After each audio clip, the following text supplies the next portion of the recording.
example in your book about how Adobe, ahead of its time, reinvented its strategy for the digital future. What can corporate leaders, our viewers, learn from Shantanu Narayen's leadership and Adobe's approach to formulating strategy, in this era? And they already did it early enough. So I have an enormous admiration for Shantanu, who took the concept of Adobe, and just to back up, they have a powerful editing, photo editing routine called Photoshop. And in 2001, so 10 years ago, that was sold as, this is, for many of your viewers, a blast out of the past. Shrink wrap software. You went in and you bought your box. Like we all remember that day where we had a file drawer in our laptop where we put the CD, and that was their business, because essentially what they sold was a perpetual license for this elegant and powerful editing software, photo editing. But in 2002, 2003, they could see already the possibilities of cloud computing. And cloud computing at that point was very nascent. There was Microsoft, and Amazon Web Services was just getting started. It's amazing to go back 10 years and see how much has happened. But they were very, very concerned that somebody like Amazon or Oracle or Microsoft could use the escalating potential and capability of the cloud to enter their business using cloud storage. And so they decided, they did all sorts of scenarios, and they decided to step away from their subscription business, step away from their license software package license business, and shift entirely to a subscription service where your photos were stored in the cloud. And it was a dramatically different and an extraordinary business model innovation. It's also technology innovation. Absolutely.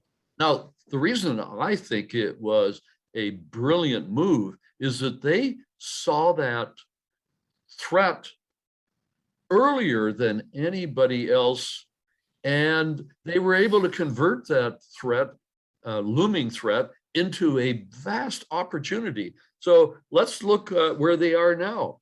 Yeah, absolutely. They are absolutely dominant in that sector still. And they, last time I looked, which was about a week ago, the price earnings ratio was 58-1. In other words, the market is saying, this is an extraordinary growth opportunity. You've built a platform that nobody can match. So they simultaneously created a new platform and preempted their competitors. And that's something that is a major consequence and benefit of seeing sooner and then acting faster. Fantastic. But so, I can come up with a number of other leading tech companies, in particular, Intuit is also vigilant, as is MasterCard. Correct. Yeah. So, earlier in the discussion today, as well as in your books, you've been emphasizing the importance of detecting weak signals and acting on them. And, this is something that you've been emphasizing for a long period of time. Today also, you spoke about it briefly. So in the digital era, when you have a fire hose of data coming, how can CEOs and CXOs in general sense weak signals, sort them out from the background noise, and then act on them before rivals respond? Well, it turns out and I'm glad you framed the question that way, because as we saw in Adobe, everything goes back to the leadership commitment to vigilance. And that turns out to be the discriminating variable. So let's talk about that, and then how they mobilize that leadership commitment to actually deal with the fire hose of weak signals. Right. What we found about vigilant organizations, or particularly we focused on the leadership team. So what we're seeing is an evolution from the leadership team or the C-suite being a set of functional representatives that is representing the interests of the marketing, the finance, the HR the disciplines and silos. Now companies are evolving to a leadership team which collectively designs and calibrates the strategy. And they're the collective, their collective responsibility is to chart the path forward. Now, vigilant organizations have leadership teams that are characterized by intense curiosity. One of the, this was not a study we did, but the implications are powerful. And that is that vigilant organizations, when the leadership team gets together, they spend as much as 50% of their time thinking about the future. And we saw that in Adobe. Now, as contrast with a vulnerable organization, may spend 20% of their time thinking about the future because they're always reacting. So deep curiosity, a commitment to thinking about the future. One of the attributes we found of a vigilant organization was that everybody was highly networked, but not networked in the usual sense. So I was giving the insurance executives a bit of a hard time, is to say, you spend most of your time going to industry meetings where you're comfortable, you know everybody, but I want you to get out of your comfort zone and go and network with a totally different sector and get their perspective. So we talked a lot about how to network and say, I want you to go out and join the Blockchain Institute and interact with a lot of other leaders who are wrestling with the problems of blockchain. So I'm eventually going to get to your question, which is critical. This is interesting. But you've got to have the leadership commitment. The fourth attribute is that they are very open and diverse in their character. And by open, they are open for weak signals from the periphery of the organization. So the mavericks, the people that don't fit in, as well as their partners. And they demonstrate an openness so that when they get the weak signals, they have a much better menu of threats and opportunities to choose from. And then they go back and use their guiding questions to sort through what things really matter. One other aspect of a vigilant organization, which I think does speak to your question directly, is how they approach anomalies. And I find the concept of anomalies really quite powerful. And some organizations begin their leadership team meetings by discussing, okay, what are the anomalies we saw in the last 2, 3, 4 weeks? And an anomaly is something out of the ordinary. Correct. We can't explain it with our existing mental models. And almost invariably, when a distributor or an insurance agent does something out of the ordinary, unexpected, that's an anomaly, Right. there's something going on there. And so vigilant organizations pursue the implications of that kind of anomaly. And as I say, eventually everybody will see it, but they've got early warning, right? Because they're much more sensitized to it. Correct. So you in this context, you gave the example of GE Healthcare in India, who used weak signals and probably some amount of anomaly, because otherwise they're used to how things are done in the US and developed markets, but then they saw something anomalous and they saw some weak signals to identify opportunities on healthcare business in India. Exactly. So are there some things that others can learn from them? Even in developing markets, how they can spot such opportunities? Well, I think their experience in India suggests the value of vigilance, but there is a side story which VG, who I think you've interviewed. Yes, Vijay Govindarajan. Yes. So he discovered that there was a reverse innovation going on. Absolutely, and, absolutely. I think that's a brilliant insight, because he saw, oh, wait a minute, there's this wonderful innovation going on with very low cost imaging devices.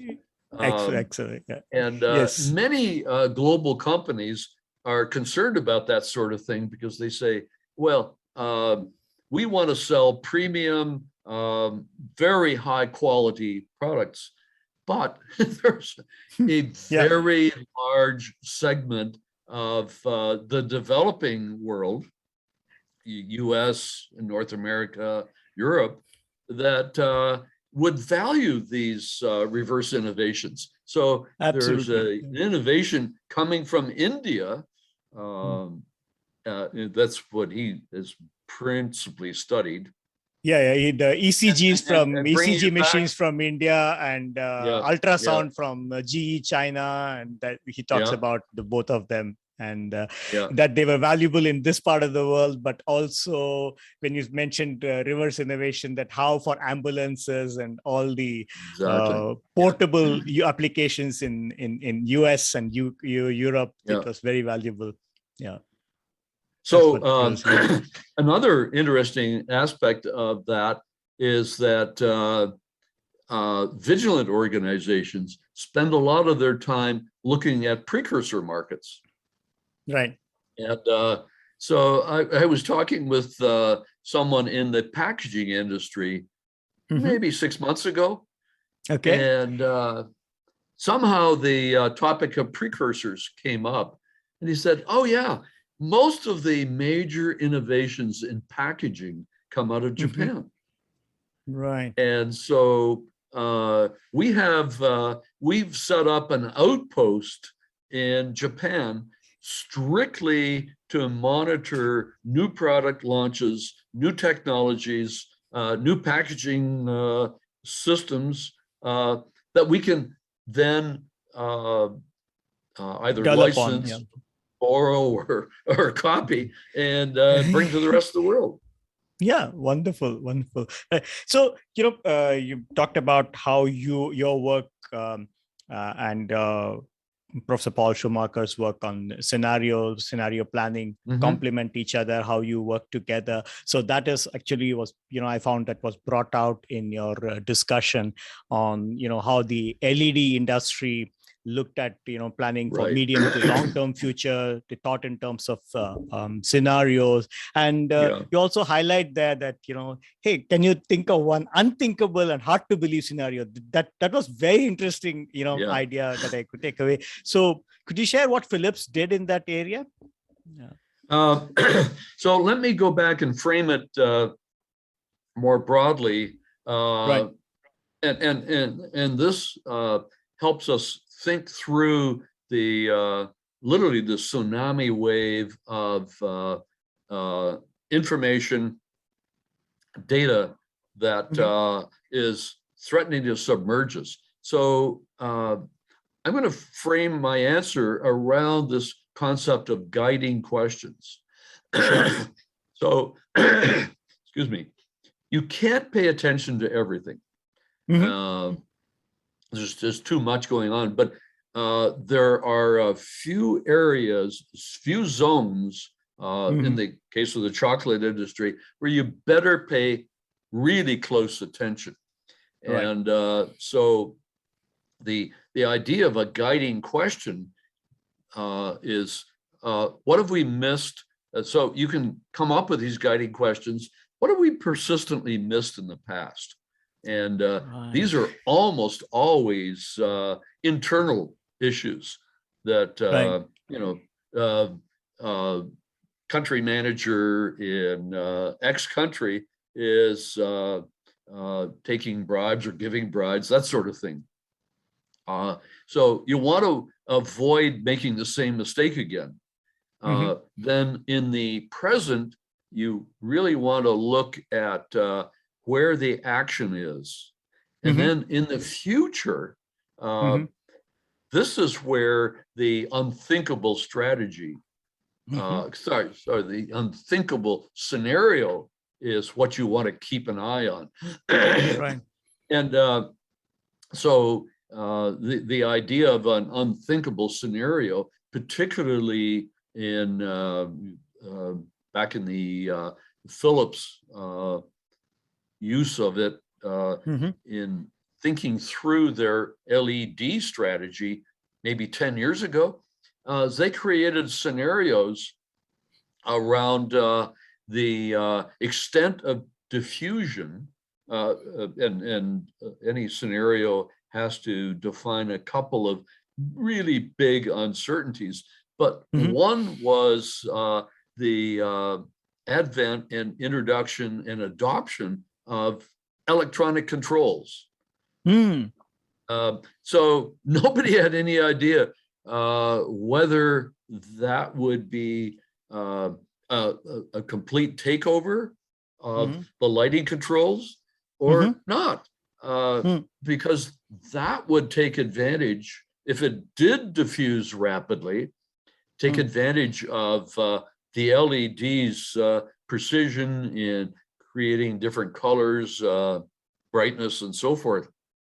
So, but there was an unthinkable strategy where there would be widespread adoption of electronic controls and a dramatic shift in the cost-benefit ratio, because at that point, nobody knew whether they could get the cost down to be competitive with incandescent lights. So there's two major uncertainties, and the unthinkable scenario, that is this alternative plausible future, is the one they really wanted to watch carefully. And so a vigilant organization creates these scenarios, and they may have 3 or 4 of them, but what we introduced in the book is this concept of strategic radar. Right. And the radar is set up around monitoring the evolution of the industry into the future. And it's informed by the kind of metrics that we need to, or indicators that we need to keep an eye on to determine which scenario is unfolding. And so that's another way that vigilant organizations set themselves up, because they are watching those things that will have the most impact on the future. And Fantastic. then they're watching and waiting, and then they're prepared to act when the time is right. Right. So that concept, would you say, is akin to what people should do, when we are talking about the Gartner hype cycle and so on, that there's a new technology that comes in, they should, put it in that scanning radar and keep an eye on it? Would it also similar thing be applicable here also, and not ignore it? Yeah. So the the Gartner hype cycle is a very popular way to characterize the evolution of a technology, but it's far from perfect. And right. This is the base technology, say blockchains, and it is the reason it's called the hype cycle is that initially everybody is fantastically excited about the prospects of deep learning, sensors, and in this particular instance, blockchains. But inevitably, it gets overhyped. That is, people get. I'm a Canadian, and we have a term which I think is perfect, but it doesn't work so well in Singapore. It said they get too far over their skis. Okay, and, great. Understood.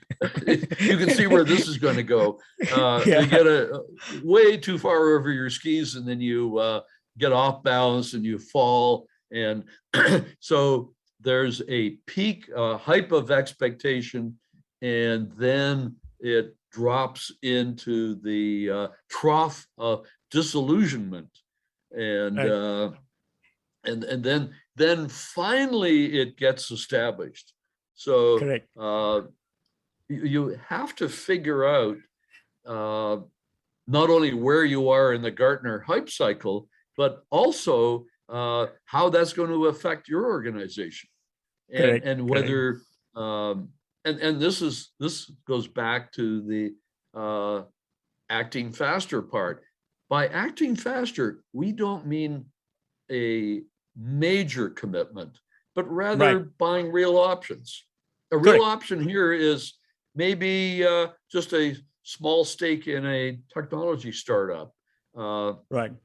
It could be as simple as a little market study. But what we're finding increasingly in the tech space is that the determining factor is the availability of talent. And particularly talent that can bridge what's needed with what's possible, that is with the new technology. So we're finding the vigilant organizations are the ones that increasingly I see are looking at, say, an area like blockchains or AI, and they've been looking at that for, say, 4 or 5 years, and they've hired very carefully the key people they need. Now, that does not mean that they're going to commit to entering that or applying that particular technology. But if it proves out that when the time is right, they're ready to go. They've got the talent. They've got the partnerships. They deeply understand how the technology is going. So the big drug companies all have dozens, if not hundreds, small ownership stakes in drug startups. Biotech firms and so on and so forth. Yeah. Exactly. So, yeah. So I wanted to change gear and bring this discussion to something which is more current and which is coming up. In last few days we have seen that Wall Street Journal investigative reports on what Facebook knew about the social impacts of its Instagram services, say on teen girls or the other things, and the whitelist they had to protect celebrities and so on and so forth. So what I found interesting was that, though the book came out a year ago, a little bit more than that. You had pointed out that, Facebook, despite being a new era firm, is not getting these issues right about the, digital turbulence and digital era issues right. And you actually, said that the infamous deny, deflect, and delay approach, that the leadership had in, and how they dealt with Cambridge Analytica and hate speech, etc., has had severe effects on the firm. So what can we learn from the mistakes they made in framing or ignoring the problems and dealing with, uncomfortable information and difficult questions, because these are also an aspect of the digital era, right? And just to up the stakes on your question, there's billions at stake. So I'm a bit cynical about Facebook. I think they are getting these weak signals, although they have perhaps a blind spot. And I'm going to introduce a term which I find particularly for internal issues is highly relevant, and that's willful blindness.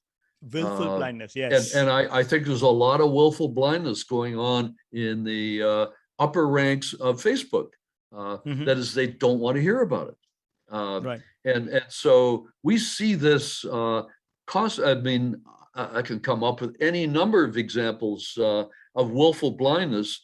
Volkswagen and their emission scandal. Absolutely. And the leadership, I'm sure, knew all about it, but they turned a blind eye. So that's willful, as did Wells Fargo with their scandal. New account scandal. People, their employees setting up bogus accounts. Bogus new accounts. And on and on. And I think the concept of willful blindness is highly applicable.